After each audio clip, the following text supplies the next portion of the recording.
저와 여러분들 될 수 있기를 주님의 이름으로 축복합니다. 계속해서 이사야 강해 말씀 보고 있는데요. 58번째 시간입니다. 내가 비록 나를 알지 못하였으나 라는 제목의 말씀 가지고 이사야 45장 말씀 함께 보도록 하겠습니다. 먼저 1절부터 4절까지 우리 한 목소리로 읽겠습니다. 나 주가 기름 부어 세운 고레스에게 말한다. 내가 너의 오른손을 굳게 잡아 열방을 내 앞에 굴복시키고 왕들의 허리띠를 풀어놓겠다. 네가 가는 곳마다 한번 열린 성문은 닫히지 않게 하겠다. 고레스는 들어라. 내가 너보다 앞서가서 산들을 평지로 만들고 노새의 성문을 부수며 쇠 빗장을 부러뜨리겠다. 안 보이는 곳에 간직된 보화와 감추어둔 보물을 너에게 주겠다. 그때 너는 내가 주인 줄 알게 될 것이고 이스라엘의 하나님이 너를 지명하여 불렀다는 것을 알게 될 것이다. 내가 너를 지명하여 부른 것은 나의 종 야곱, 내가 택한 이스라엘을 도우려고 함이었다. 내가 비록 나를 알지 못하였으나 내가 너에게 영예로운 이름을 준 까닭이 바로 여기에 있다. 아멘. 네, 하나님께서는 장차 페르시아의 왕이 될 이 고레스를 뭐라고 말씀하시냐면 나 주가 기름 부어 세운 고레스 이렇게 부르십니다. 기름 받다, 또 기름 부음을 받는다라는 표현은 택함을 받다, 구별함을 받다, 성령으로 함께한다라는 그런 뜻으로 우리가 잘 아는 것처럼 성경에서 기름이라고 하는 것은 바로 성령을 상징하죠. 즉 하나님께서는 이사야 45장의 기록 연대보다 약 200년 후에 있을 일을 미리 지금 예정하신 것을 우리는 볼 수 있고요. 그리고 장차 페르시아의 왕이 될 고레스를 하나님 편에서 택하시고 그를 구별하셔서 그에게 성령을 보내시고 그리고 하나님의 일을 이루시겠다라는 예언을 지금 하고 있는 말씀이 되겠습니다. 하나님이 이 고레스를 통해서 어떤 일들을 하시냐면 바로 그에게 열방을 굴복시키시고요. 그리고 안 보이는 곳에 간직된 보화와 보물을 그 고레스에게 다 넘겨주셔서 강력한 군주가 되게 하시고 그리고 그 강력한 힘으로 말미암아 그를 지명하여 부른 분이 바로 만유의 하나님이시다라는 것을 만방에 알리시려고 하는 것, 그것이 하나님이 고레스를 택하신 이유이며 목적인 것이죠. 하지만 고레스는 하나님의 백성, 즉 이스라엘을 돕기 위한 통로로 쓰여질 뿐입니다. 하나님께서는 이스라엘 백성의 구원과 그리고 회복을 위해서 이 고레스를 하나님 주권적인 선택으로 그를 택하신 것 뿐이고요. 그리고 그를 사용하신 거예요. 우리는 이 단편적인 사건과 이 고레스라는 인물을 통해서 모든 인류의 역사가 하나님 손에 있구나. 그죠? 고레스를 영웅으로 만드시려고 하나님이 고레스를 택하신 게 아니라 고레스에게 능력을 주셔서 그 능력으로 하여금 하나님의 백성들을 보존하고 지키시기 위해서 하나님이 계획하셨다. 그리고 그 사건을 만방에 알게 하셨다라는 것들을 통해서 하나님은 하나님의 백성들에게만 역사하시는 하나님이 아니라 역사를 주관하시는 그런 하나님이시구나. 그리고 하나님의 그 역사를 주관하시는 관점, 주된 관점은 바로 하나님께 속한 하나님의 백성들에게 있다라는 것을 우리가 이 말씀을 통해서 다시 한번 깨달을 수 있게 되는 것입니다. 5절로 8절 말씀에 보면 나는 주다. 나밖에 다른 이가 없다. 나밖에 다른 신은 없다. 네가 비록 나를 알지 못하였으나 나는 너에게 필요한 능력을 주겠다. 그렇게 해서 해가 뜨는 곳에서나 해가 지는 곳에서나 나밖에 다른 신이 없음을 사람들이 알게 하겠다. 나는 주다. 나밖에는 다른 이가 없다. 나는 빛도 만들고 어둠도 창조하며 평안도 주고 재앙도 일으킨다. 나 주가 모든 일을 한다. 너 하늘아 위에서부터 의를 내리되 비처럼 쏟아지게 하여라. 너 창공아 의를 부어 내려라. 땅아 너는 열려서 구원이 쌍나게 하고 공의가 움돋게 하여라. 나 주가 이 모든 것을 창조하였다. 여러분, 이 말씀을 보면 우리가 놀라운 사실 한 가지를 깨달을 수 있는데, 고레스는 하나님을 알지 못하였다는 거예요. 그러나 하나님께서는 그에게 필요한 능력을 주시겠다고 하시는 것이죠. 참 놀랍습니다. 그리고 우리는 이것을 통해서 절로 고개가 숙여질 수밖에 없어요. 왜 그렇습니까? 고레스에게 허락되었었던 부와 권력이 자신도 알지 못하는 창조주에게서 왔다라는 것을 깨닫지 못한 채 그가 행하는 열심과 판단이 하나님의 백성들을 위한 것이 되고요. 그리고 그것을 통해서 하나님 한 분만 영광을 받으신다라는 이 엄청난 섭리가 정말 놀라운 거예요. 또한 이런 말씀을 통해서 인간의 사사로운 행사들이 자기 능력과 어떠함에 달린 것처럼 으스대며 교만한 그 모습들이 얼마나 부끄러운가. 그렇잖아요. 저와 여러분들이 살아가는 일상 가운데서 내가 뭐 좀 대단한 것처럼, 이제 사람의 눈을 잘 속이는 사람들은 되게 겸손한 것처럼 보이는 것도 탑재하고 있어요. 그죠? 되게 겸손한 것처럼 뭔가 하나님이 하신 것처럼 하지만 사실은 삶에서 드러나는 모든 행실과 열매들을 보면 다 자기에게 공로를 돌리고 있는 그런 모습들을 보게 되죠. 이런 말씀들을 보면 그런 게 얼마나 부끄러운지를 깨닫게 되는 거예요. 이 세상 모든 일들, 좋은 일이나 나쁜 일이나 모든 것이 다 하나님 손에 있다는 것을 우리는 믿어야 합니다. 그리고 하나님께서 모든 문제 또한 해결하실 수 있는 유일한 분이라는 것도 당연한 이치인 것이죠. 개인이나 가정이나 국가나 세계의 모든 크고 작은 일들의 해답과 해결책은 오직 영원하시고 자존하시며 유일하신 참 하나님께만 있다라는 것을 우리 모두가 깨달아야 하는 것입니다. 돈으로 해결하려 하고요. 또 지인이나 또는 SNS의 어떤 팔로워를 기대고 또 네이버 검색을 신뢰하고 세상의 흐름과 풍조에 발빠르게 순응하는 것이 능력이라고 믿는 그런 거짓 믿음이 저와 여러분들 삶 가운데 사라질 수 있기를 바랍니다. 성경 말씀과 또 내주하시는 성령님을 통해서 객관적이고 주관적인 응답을 날마다 듣고요. 또 그리고 홀로 또는 허락하신 공동체와 함께 우리가 기도 제목을 나누고 그것을 함께 기도함으로 진정 하나님이 역사하시는 것들 우리 모두가 목격하는 것, 그것이 참 믿음이라는 사실을 우리가 분명히 해야 되는 것이죠. 이러한 믿음의 눈으로 보잖아요. 그러면 하나님께서 빛처럼 쏟으시는 하나님의 의를 하나님의 백성들 가운데 부어주시는 것을 볼 수 있을 거라는 거예요. 이런 믿음의 눈으로 보면 저와 여러분에게 이와 같은 믿음, 이와 같은 응답과 역사가 있기를 주님의 이름으로 축복합니다. 정말 주님이 행하시는 그 일들을 우리 모두가 볼 수 있기를 간절히 소망하는 것이죠. 질그릇 가운데서도 작은 한 조각이 지나지 않으면서 자기를 지은 이와 다투는 자에게는 화가 닥칠 것이다.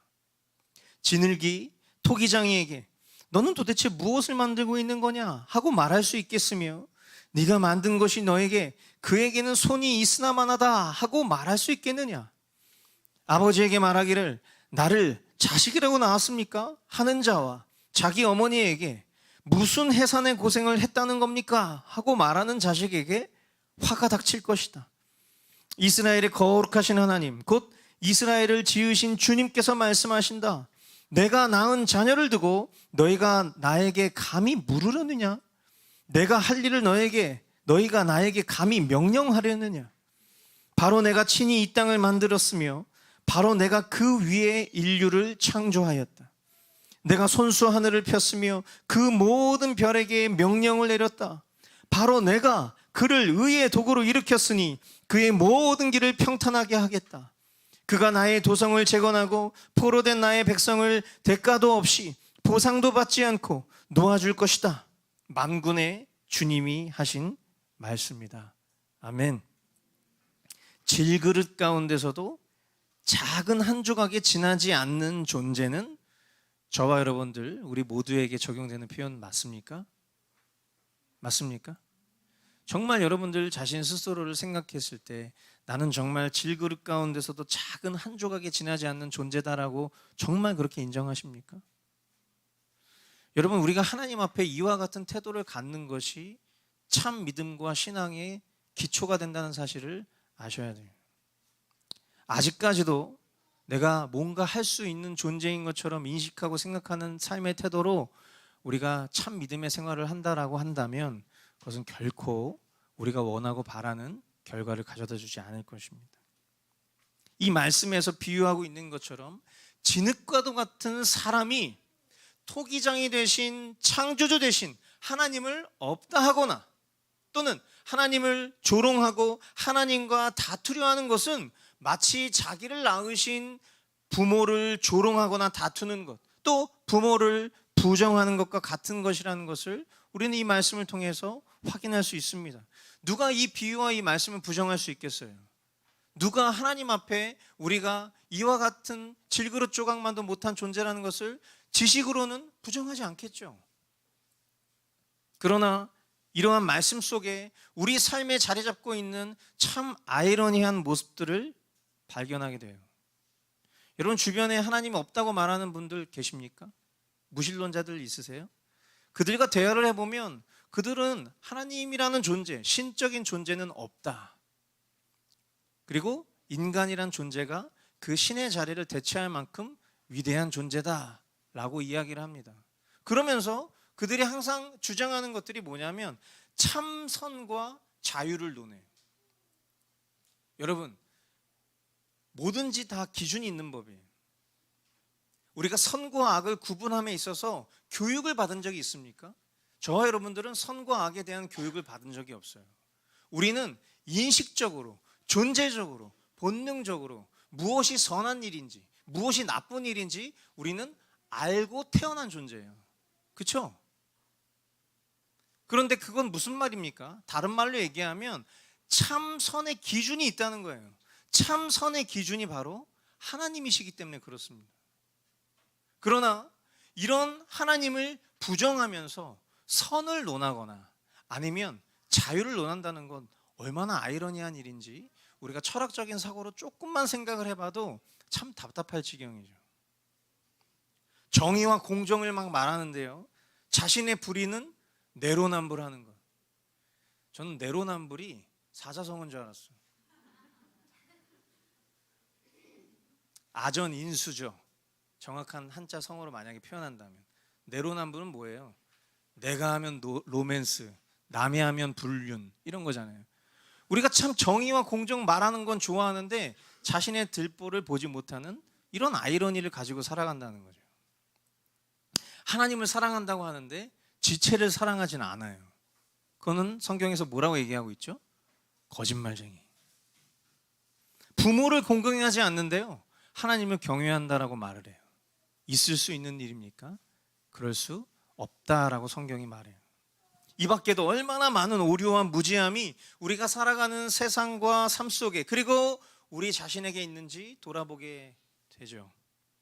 그런데도 감사한 것은 존재적으로 동일한 죄인이에요. 하나님이 없다 말하는 자들과 하나님을 알고 믿고 신뢰하는 저와 여러분들이 그들과 조금도 다를 것 없는 존재적인 동일한 죄인임에도 불구하고 말이죠, 그 가운데에서 하나님의 주도적인 선택을 받아서 우리가 하나님을 인정하고 알고 믿는 자가 되었다는 것이 말 그대로 은혜죠. 이 세상을 창조하신 분이 하나님이시라는 것을 우리가 믿을 수 있음에 감사합시다. 이 세상의 정의와 공정이 오직 하나님께만 있으며 나는 그 앞에 은혜 입은 죄인이라는 것을 인정하게 된 것에 감사합시다. 지체를 사랑하기 위해 몸부림치기까지 하나님을 사랑하고 싶어하는 것에 감사합시다.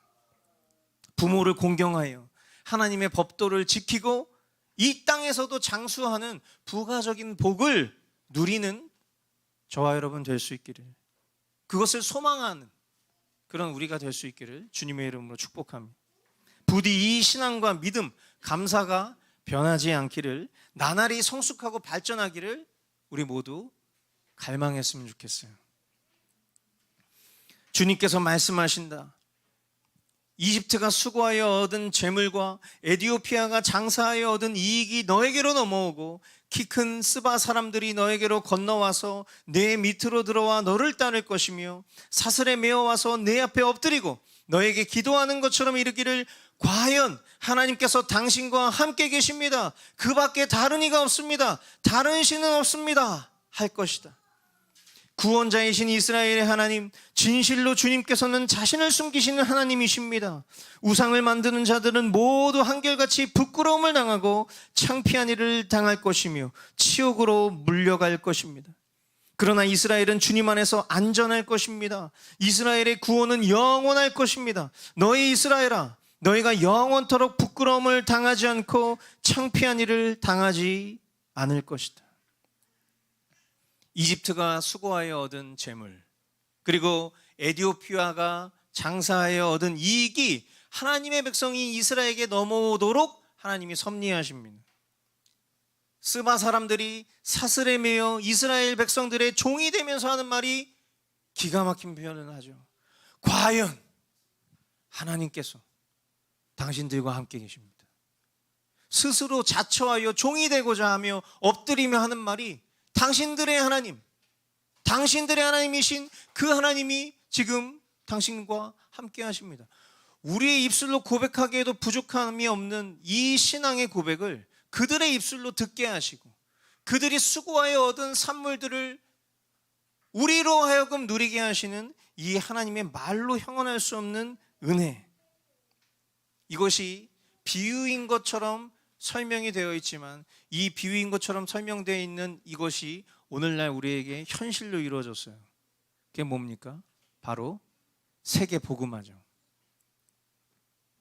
잃어버린 하나님의 백성들이 이처럼 회개하고 돌아오는 것이고요, 하나님을 인정하지 않던 이들이 하나님의 백성들에게 돌아와서 그들에게 나도 너의 하나님을 믿고 싶어, 나도 너의 생명의 주관자 되신 그 예수 그리스도를 받아들이고 싶어, 오늘 우리가 찬양으로 고백했었던 것처럼 그와 같은 일들이 지금 저와 여러분들이 살아가는 이 삶 가운데도 일어나고 있지 않습니까? 정말 놀라운 일이죠.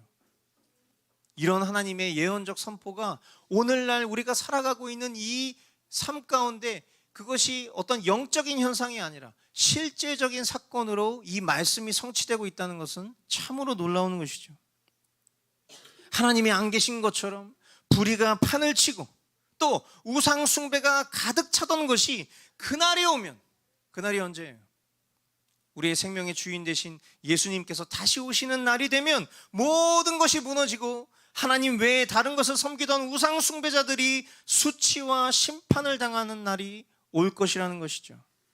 그러나 언제나 그렇듯 그와 같은 너무나도 두렵고 불안하고 초조하고 끔찍한 그런 환난의 때에 하나님의 백성들은, 이거 진짜 중요한 표현인데, 주님 안에서, 한번 따라해 보시겠어요? 주님 안에서. 참 평범한 표현 같지만 성경이 이것을 아주 중요한 표현으로 쓰고 있어요. 주님 안에서 어떻게 할 것이다? 안전할 것이다.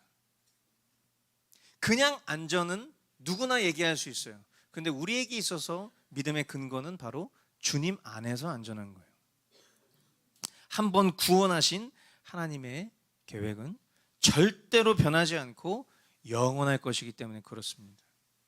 오늘 우리가 찬양으로 고백했던 것처럼 우리의 상황과 환경이 우리를 두려움에 빠뜨릴지라도 우리가 두려워하지 않을 이유는 저와 여러분들이 주님 안에 있기 때문입니다. 믿으십니까?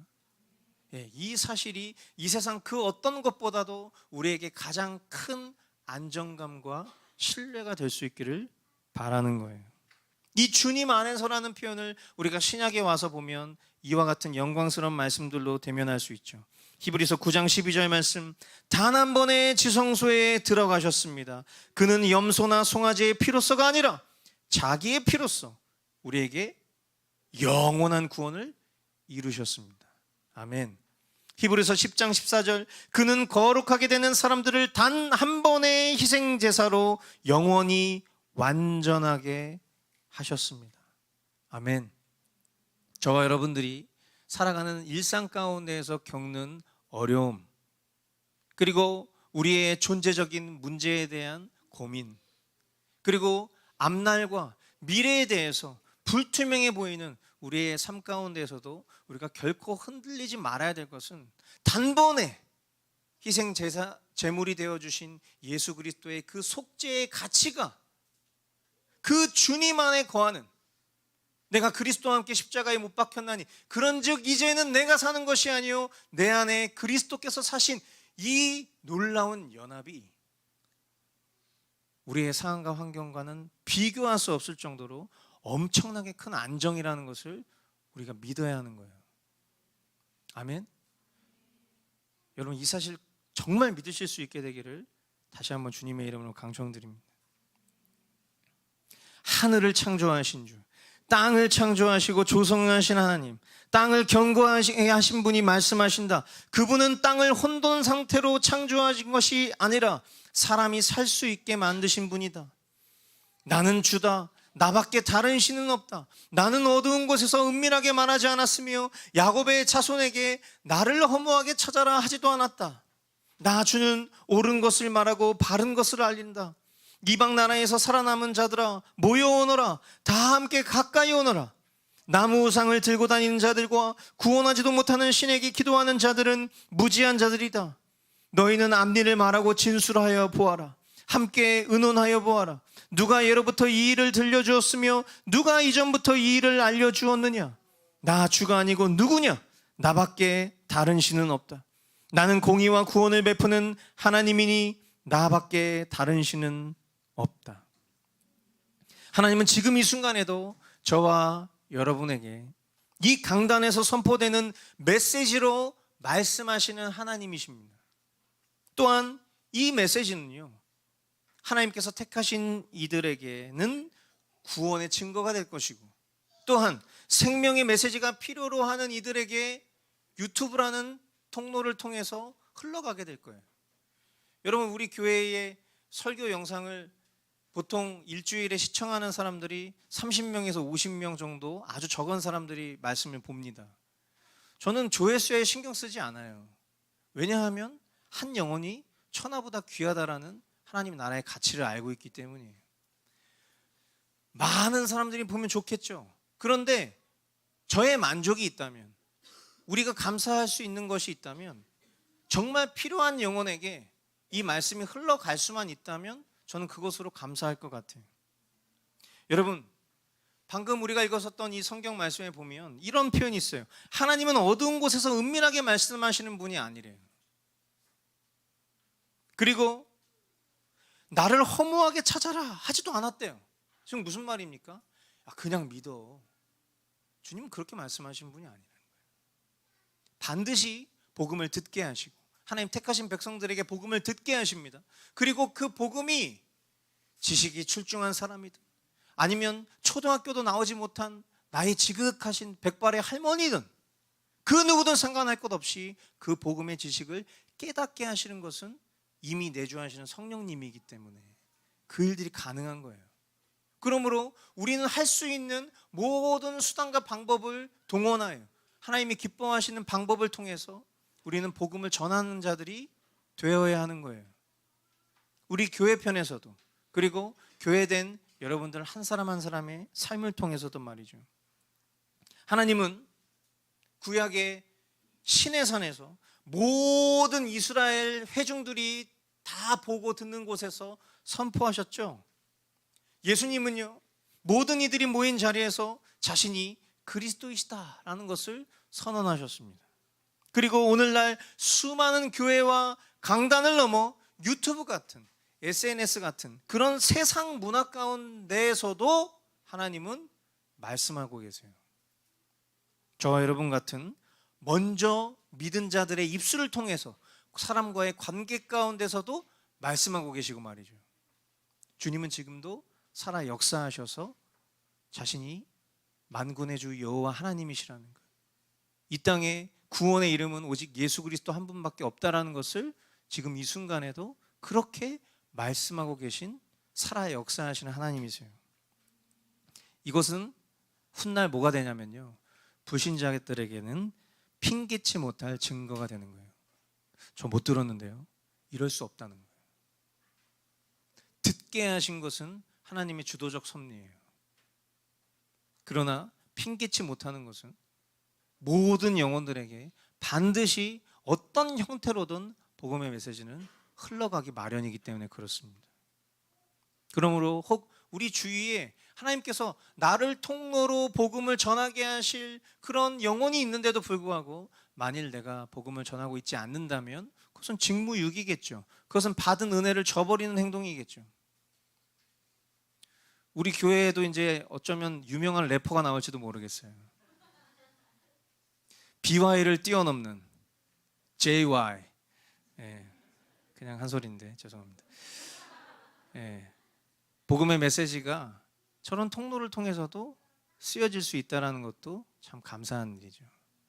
그러나 평범한 일상을 살아가고 있는 우리 주부들이라든지 아니면 그냥 직장인인 우리 성도들의 삶을 통해서도 하나님은 이 위대한 일들을 이루실 수 있다는 것을 우리는 기억해야 합니다. 아멘. 지금 이 순간에도 계속하여서 무지한 영혼들을 가르치시고 또 우매한 영혼들을 일깨우시며 생명의 메시지를 소리 높여 외치길 원하시는 주님이시죠. 그 주님의 외침을 들어보십시오. 22절로 25절 말씀. 땅끝까지 흩어져 있는 사람들아, 모두 나에게 돌아와서 구원을 받아라. 내가 하나님이며 나밖에 다른 신은 없기 때문이다. 내가 나를 두고 맹세한다. 나의 입에서 공의로운 말이 나갔으니 그 말이 거저 되돌아오지는 않는다. 모두가 내 앞에 무릎을 꿇는 것이다. 모두들 나에게 충성을 맹세할 것이다. 참으로 주님께만 공의와 능력이 있다고 사람들이 나에게 고백할 것이다. 사람들이 그에게 올 것이나 그에게 대항하던 자들은 모두 부끄러움을 당할 것이다. 그러나 이스라엘 자손은 모두 주 안에서 의롭다는 인정을 받고 영예를 얻을 것이다. 아멘. 결국 하나님께서는 모든 무릎이 하나님 앞에 무릎을 꿇게 하실 것입니다. 모든 이들이 하나님 앞에 충성을 맹세하게 하실 것입니다.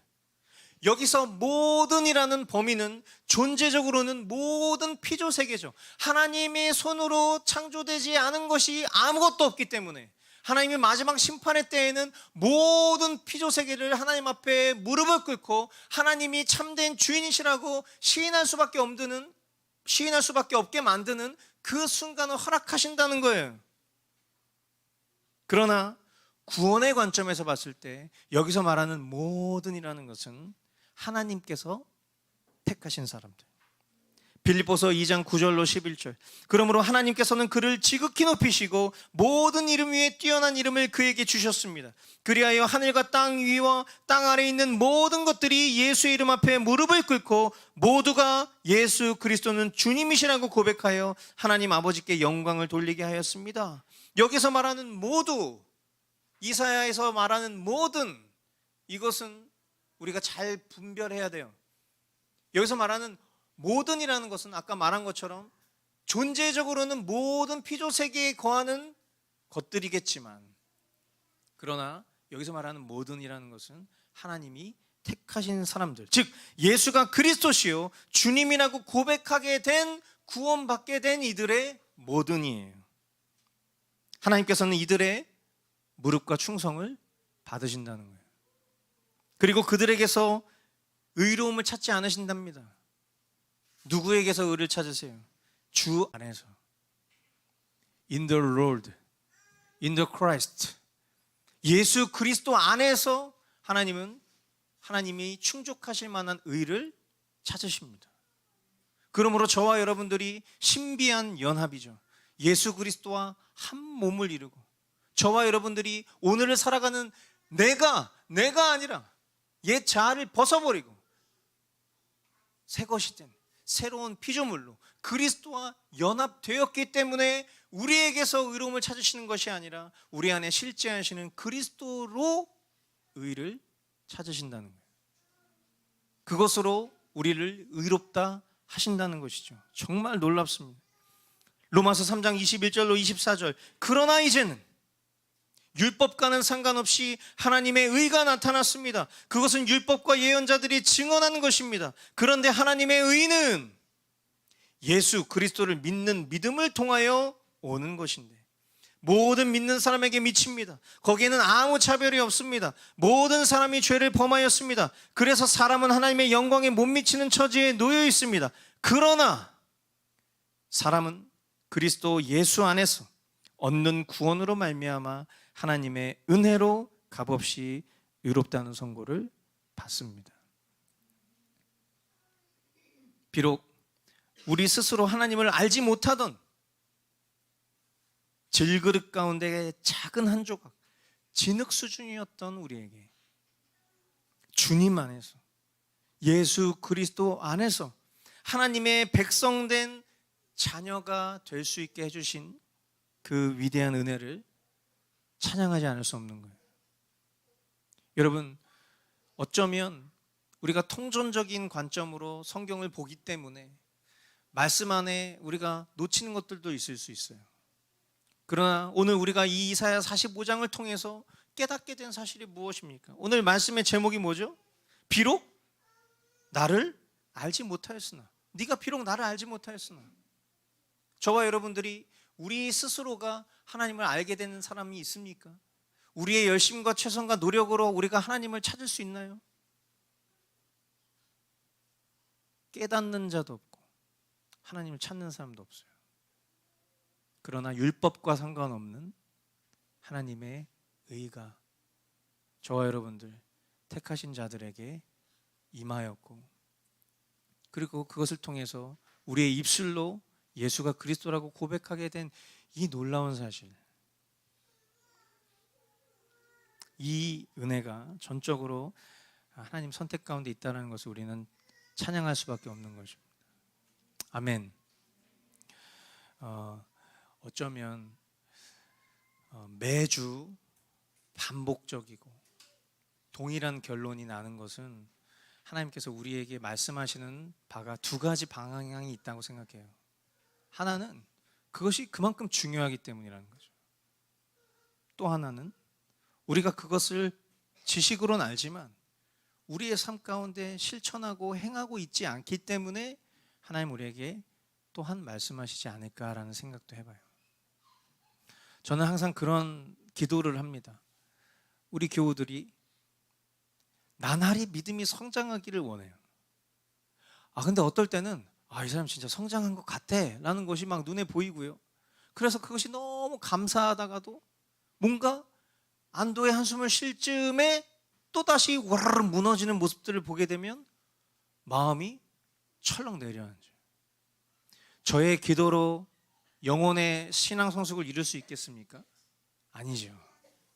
저는 그저 기도할 뿐이죠. 그 일을 이루시는 건 하나님이세요. 저는 그런 능력이 없습니다. 우리 자신이 아무리 하나님 앞에 발버둥 치며 열심 낸들 우리가 예수님을 닮아갈 수 있겠습니까? 아니죠. 하나님은 그 은혜의 방편들을 사용하셔서 우리를 그리스도의 형상으로 점점 닮아가게 하시겠지만, 그러나 그 일을 하시는 분은 주님이시죠. 그러나 이런 것들이 저와 여러분들을 수동적으로 만들지 않습니다.